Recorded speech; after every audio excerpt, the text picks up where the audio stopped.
আন্তর্জাতিক ক্রিকেটে 10,000 রানের মাইলফলক স্পর্শ করলেন তামিম ইকবাল। টেস্ট, ওয়ানডে ও টি-20 ক্রিকেটের 3 ফরম্যাট মিলিয়ে প্রথম বাংলাদেশি হিসাবে এই মাইলফলক স্পর্শ করলেন এই বাঁহাতি ওপেনার। 3 ফরম্যাটের ক্রিকেটে বাংলাদেশের ব্যাটসম্যানদের মধ্যে তামিম ইকবালের রান সবচেয়ে বেশি। 3টি ফরম্যাটেই সর্বোচ্চ রান সংগ্রহকারী তামিমের এই সেঞ্চুরিতে প্রথম ওয়ানডেতে রানের পাহাড় গড়েছে বাংলাদেশ।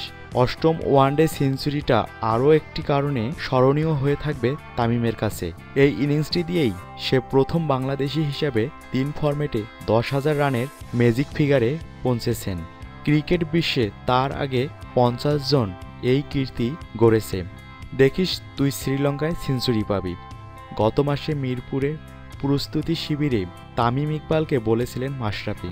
অধিনায়কের মুখে এমন মধুর ভবিষ্যৎবাণী শুনে তামিমও বলে দেন, যদি শ্রীলঙ্কায় সেঞ্চুরি পাই তাহলে ভাই আপনাকে বড় একটা ট্রিট দিব।